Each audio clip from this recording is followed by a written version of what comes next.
አድማጮቻችን ሰበር ዜናዎችን ይዘናል። በተለይም የኤርትራውን ፕሬዝዳንትን ኢሳያስን በተመለከተ እንዲሁ ደግሞ የፋኖ ኃይሎችን በተመለከተ ብልጽግናንና የብልጽግና ሹማምንትን እና አብይ አህመድን በተመለከተ ልታደምጡት የሚገባ ወሳኝ ሰበር ዜና አለ። በተለይ ከፋኖ ቤት እየተሰማ የሚገኝ አስደሳች ሰበር ዜናንም እንዲሁ እጃችን ላይ ይዘናል። ወደ አድማጮች ከዚህ ቀደም ብልጽግናና የብልጽግና ሰዎች የብልጽግና ሹማምንት የፋኖ ኃይሎች በቀጥታ ከኤርትራው ፕሬዝዳንት ከኢሳያስ ጋር እንዲሁ ደግሞ ከህወሓት ጋር ከግብጽ ጋር ግንኙነት አላቸው በማለት ከፍተኛ ትችትን ሲሰነዝሩ መቆየታቸው የሚዘነጋ አይደለም።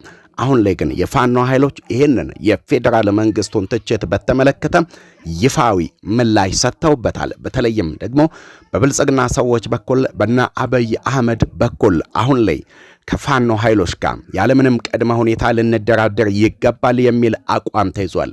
እንደ ምክንያት የተቀመጠው ደግሞ የውጭ ጠላቶች በአንድነት ተነስተውብናል። የኢትዮጵያ ጥንት ጠላቶች ግብጽና ሻቢያ በአንድነት ቆመው ኢትዮጵያን ሊበታተኑ በተዘጋጁበት በዚህ ሰዓት የፋኖ ኃይሎች ፈጽሞ ከህወሓትም ይሁን ከሻቢያ ብሎም ከግብጽ ጎን መቆም የለባቸውም። እንደዚህ የሚሆን ከሆነ ይሄ ባንዳነት ነው ሲሉ የገለጹት የብልጽግና ሰዎች የፋኖ ኃይሎች ያለምንም ቅድመ ሁኔታ የፌደራል መንግስቱን የእንደራደር ጥያቄን እንዲቀበሉና ከፌደራል መንግስቱ ጋር ሊደራደሩ እንደሚገባና የፌደራል መንግስቱም ደግሞ በሀገር ውስጥ በተለይ በመላው የአማራ ክልል ከተሞች እየተካሄዱ የሚገኙ ውጊያዎችን በማቆም ሙሉ ለሙሉ አቅሙንና ብቃቱን ወደ ውጭ ኃይሎች ለማተኮር እንዲያግዘው የፋኖ ኃይሎች በፍጥነት ከፌደራል መንግስቱ ጋር እንዲደራደሩ እየተጠየቀ ነው የሚገኘው እና አብይ አህመድም ይህንን ጉዳይ በይፋ ጠይቀዋል።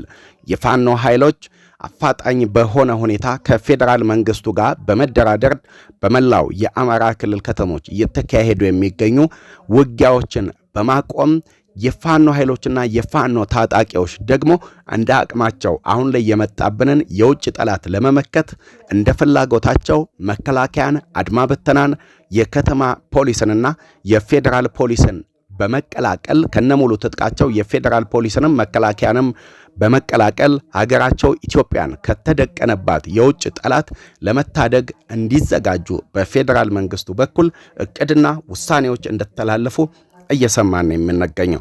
ከዚህ ቀደም በፌደራል መንግስቱ በኩል ጽንፈኞችን እናጠፋለን፣ እንደመስሳለን፣ አያሳስቡንም፣ ስጋት አይሆኑብንም፣ 90% የፋኖን ኃይሎች አጥፍተናል፣ ደምስሰናል ሲባል ይታወቃል። እንዲሁ የጠቅላዩ ቀኝ እጅ የሆኑትም ኢታማዦር ሹም ብርሃኑ ጁላም በአንድ ወቅት በመንግስት የቴሌቪዥን ጣቢያ ብቅ ብለው 90% የሚሆነውን የአማራን ክልል ከተሞች ነጻ አውጥተናል፣ ከዚህ በኋላ ጽንፈኛው ቡድን አያሳስበንም፣ 10% የሚሆኑት ብቻ በጫካ እየተሽለከለኩ ይገኛሉ፣ እነሱንም በጥቂት ቀናት እናጠፋለን ማለታቸው የሚዘነጋ አይደለም። አሁን ላይ ግን በተቃራኒው የፌደራል መንግስቱ በቀጥታ በአብይ አህመድ በኩል ከፋኖ ኃይሎች ጋር መደራደር እንደሚፈልጉ ከዚህ ቀደም የያዙት እቅድ የፋኖን ኃይሎች በ3 ቀን ትጥቅና ቀበቶ እናስፈታለን ቢሆንም አሁን ላይ ግን የፋኖ ኃይሎች ከነሙሉ ትጥቃቸው ሌሎች የሀገር መከላከያ ሰራዊትን መቀላቀል ይችላሉ የሚል አቅጣጫ ተቀምጧል። ከዚህ በኋላ የፋኖ ኃይሎች ትጥቅ መፍታት አይጠበቅባቸውም። ከነሙሉ ትጥቃቸው ወደ ቤተሰቦቻቸው መቀላቀል ይችላሉ። ግና ደግሞ የአሰብ ወደብን ተከትሎ በኢትዮጵያና በኤርትራ መካከል የተጋረጠውን አደገኛ የጦርነት እንቅስቃሴ ተከትሎ የፋኖ ኃይሎች ያለምንም ቅድመ ሁኔታ ጦርነት በማቆም ከፌደራል መንግስቱ ጋር በመደራደር መከላከያን እንዲሁ አድማ በተናን መቀላቀል ይችላሉ።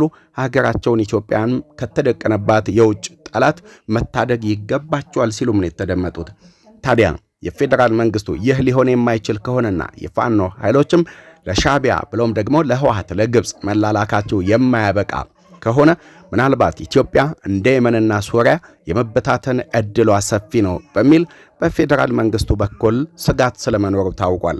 ይህንንም ተከትሎ እነ አብይ አህመድ እነ ሽመልስ አብዲሳ በመላው የአማራ ክልል ከተሞች እየተካሄዱ የሚገኙ ውጊያዎችን ለማቆም በከፍተኛ ሁኔታ ፍላጎት እንዳላቸው ምንጮች አመላክተዋል። የፋኖ ትግል የብልጽግናን ሰዎች የአራት ኪሎን ቤተ መንግስት የብልጽግናን ሹማምንት ከፍተኛ ጣብቅኝ ውስጥና ስጋት ውስጥ ስለመክተቱም ምንጮች እያመላከቱ የሚገኙት። ታዲያ ይህ ጉዳይ የፌዴራል መንግስቱ ከፋኖ ጋር እንደራደር የሚለው ጉዳይ በፋኖ ኃይሎች በኩል እንዴት ታየ?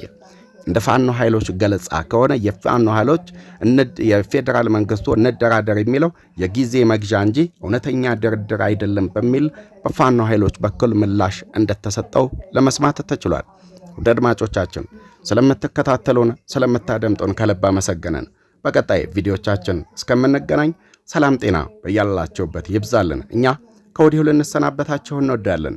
በቀጣይ ቪዲዮቻችን እስከምንገናኝ ሰላም ሁኑልን። ቻናላችንን ላይክ፣ ሰብስክራይብ ማድረግ እንዳይዘነጋ ከወዲሁ ተሰናበትናቸው። ሰላም